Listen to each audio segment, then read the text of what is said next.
朋友们，大家好，我是刘宇。昨天天黑来到泸水市的上江镇，晚上看不清楚这个小镇子的全貌。到了白天了，给大家看一下身后高楼大厦的，有没有一点像小县城的感觉？今天依然是一个好天气，又离墨脱近了一步了。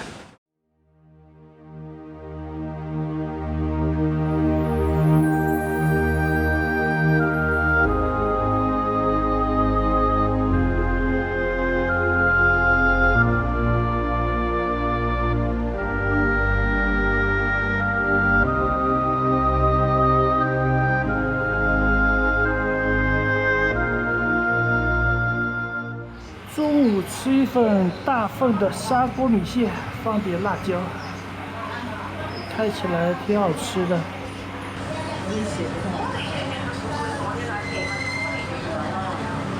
他中午就做了一点，做了多少我也没看，1点关系他就走了。这里离泸水市还有18公里左右，2个小时搞定。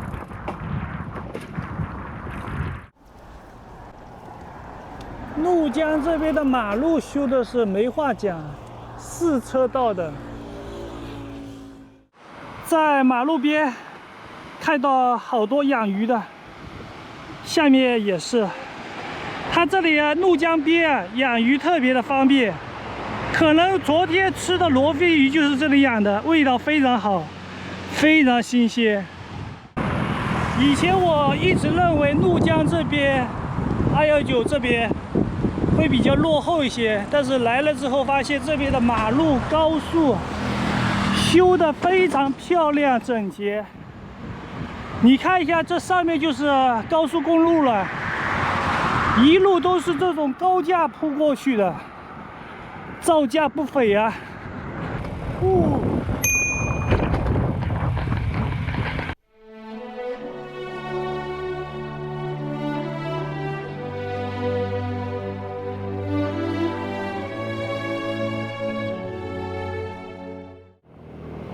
这个地方跟我之前想象的一点都不一样。以前以为这里峡谷纵横，交通不便，来了之后发现这边交通非常发达，马路、高速公路都修得非常的好。看一下这个泸水整个城市，我在这个泸水大桥上面，后面是整个城市的主城区。今天来到这里有点早了，我就不想在这个城市逗留。接下来沿着219，沿着怒江大峡谷一路向墨脱进发。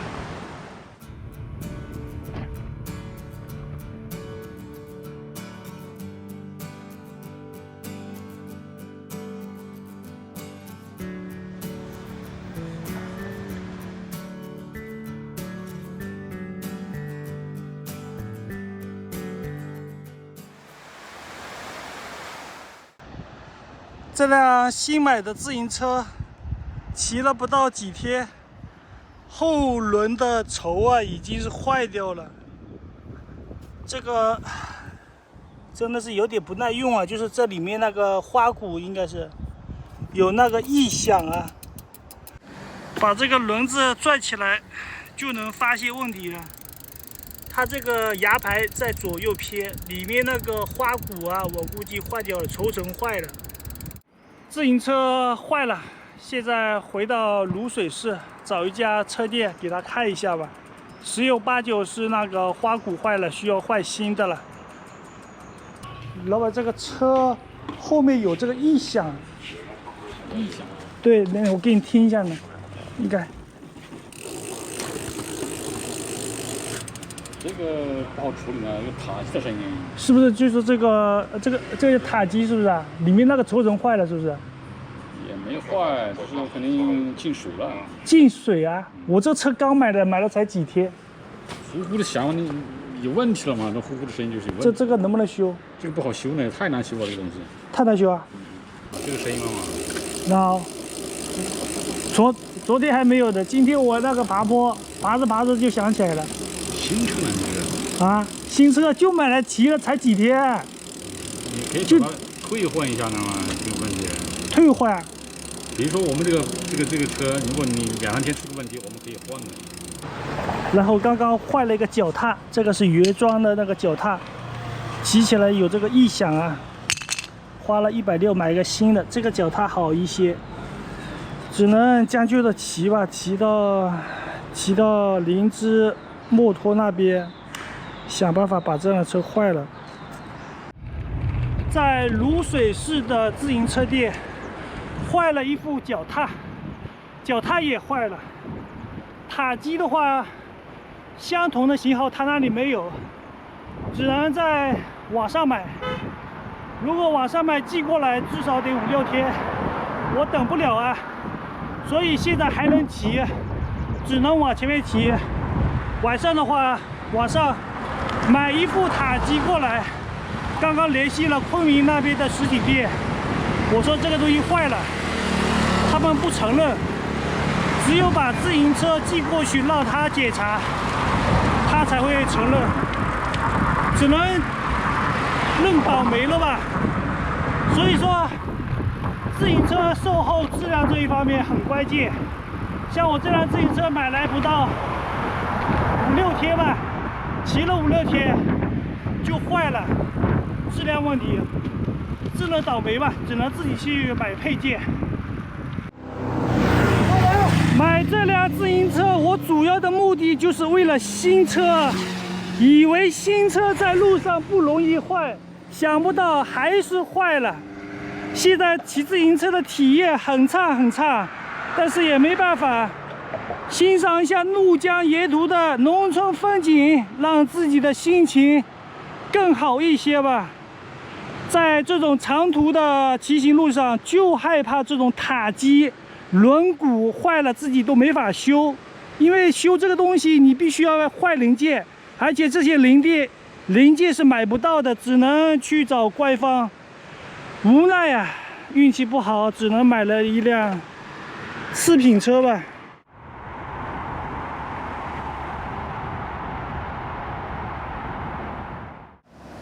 这边的风景挺优美的，听着怒江河流声，欣赏着这峡谷风光，也别有一番韵味。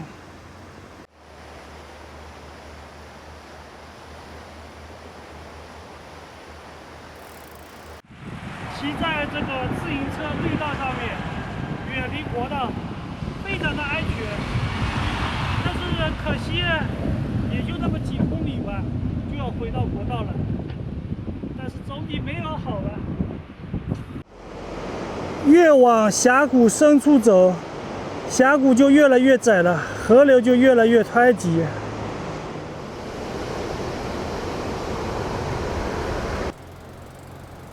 这个天气好闷热，开始下小雨了。山脚下的房子比较破旧，但是我看起来怎么有一种破旧美呢？大家觉得呢？还有一座小桥，都是房子。这里有一颗，不是，嘴瓢了，有一块大石头孤零零的在马路边。哎呀，没地方躲雨啊！下着毛毛细雨啊，真的是太难受了。在马路边找到一个躲雨的好去处，是个观景台，只不过这边不能露营做饭。躲一下雨也挺好的。你已经踩过去哪里了？你去过哪里啊？我几乎都去过。这么厉害，新疆去了没有？青海都去过。这西藏其实我也去过，但是这条路我没有试过。这条路本来我第一次去西藏的时就候想走这条的了，但是好像是那个时候过不去了。对，很经常都封的。我就走了那个云南滇藏线嘛。我知道214国道，那个白马雪山。对，白马雪山、美丽雪山那边。我也走过那条线，但是开车也是。对，那条线还挺好的。对，那条线好走好多。我去的时候记得是疫情的时候嘛。疫情好啊，对啊，我也是疫情去的。那时候都没人。对啊，所以就是好。就一个人。但是到处都要验核酸。对，就是都要验那个码。哦，没有。验那个码。我记得我去的时候，因为那个西藏它管的比较那个。很严。它和外面是隔绝的。对啊，隔绝。我已经记录了那里了，所以你没事了已经。对他不管你，所以已经进了藏区就没事了。对，非常舒服啊。哦，如果你外面想进来，对啊，要查，对啊，那是封了嘛，已经全部。那时候好像进不来，也出不去，也出不去，也进不来。对，出不去也没事，反正在反正在里面转。刚刚在服务区休息了30分钟，现在雨终于停了。我要去找露营地了，天马上就黑了。在这个山崖下面，居然有开了商店，这个地方挺不错，看一下有没有吃的，弄点东西吃一下。还有这个烤肠啊，有烤肠。烤肠来一根。那个白了。这个是米线吗？米线，要不要一碗？这米线是凉拌的是吧？给我打包一份。打包了一份凉拌粉，待会儿找到露营地再吃。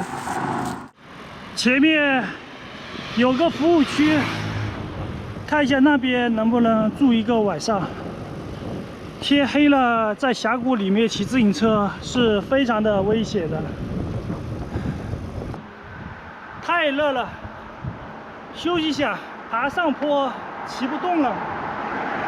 我发现当地人生活在这个怒江大峡谷里面，条件太艰苦了。这个山坡上面没有土地的，我在好奇他们的收入来源是什么？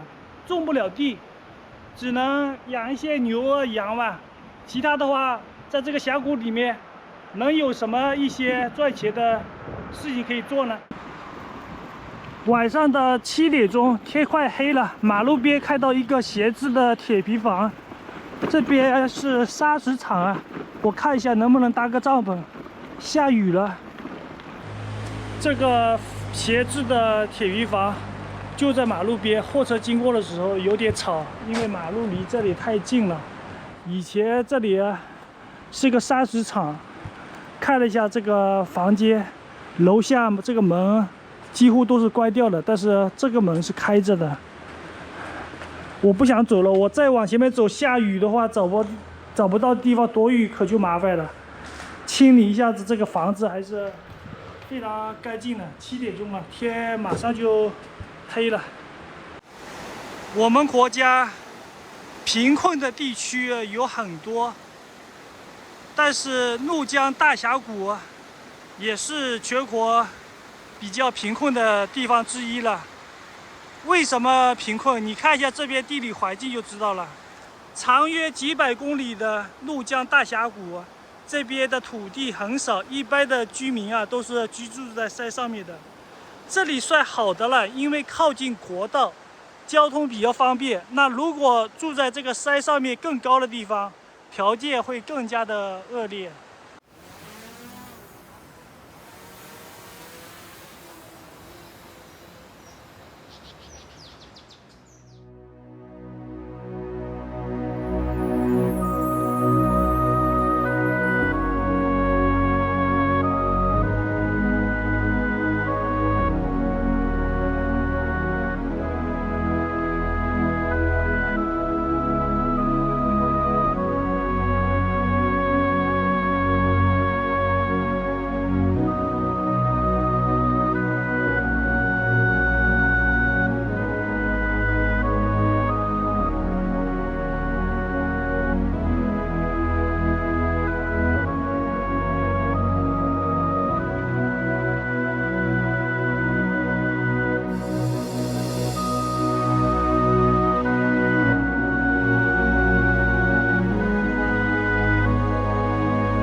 这里有一张铁架子床，上下铺，晚上帐篷都不需要搭了。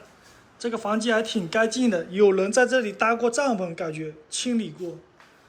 我以为今天找不找不到地方露营了，想不到这个河边马路边居然能让我找到这么一个不错的地方。刚刚我听到这楼上面有声音啊，可能是一些小动物啊，不会是人吧？是在外面流浪的。把这个床移到里面来，就这样睡吧。这个床很干净啊，有人在这里睡过觉，所以我就不需要打扫了这个房子。只要这个防潮垫一铺，然后而且这个床不是那么牢固啊。今天有点累了，刚刚休息了1个小时，现在才做饭的。煮一点大米吃一下。其实再往前面骑几公里路就有吃饭的，但是这个包菜买来挺久的了，今天再不吃，明天就吃不了，扔了就太可惜了，所以就自己随便炒个菜，这样就吃一点。今天柴火炉坏掉了，我就用这个气炉了。米饭刚刚泡了一会儿，这个米饭煮起来好香啊！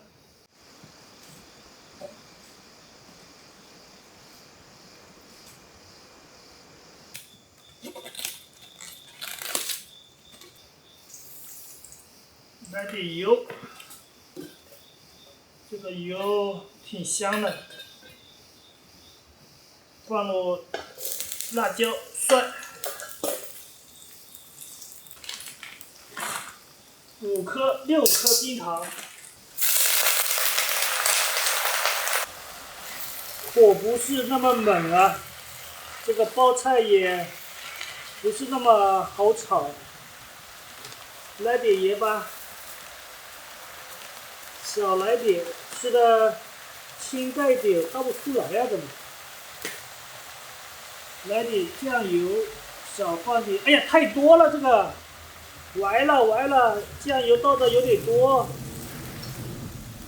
不会太咸吧？本来想吃清淡一点的，手一抖，开饭，热死我了。这个米饭感觉相当的不错，颗粒分明。哦哟，今天煮的刚刚好。来一口包菜，好久没吃了。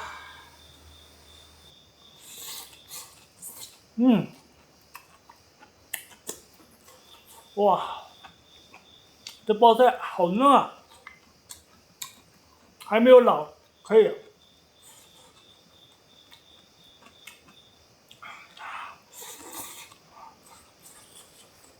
好久没有吃包菜了，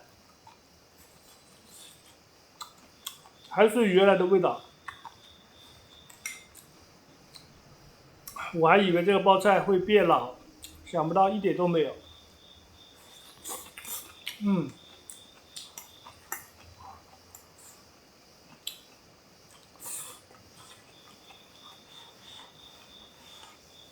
再来一瓶云南大理的煨粑。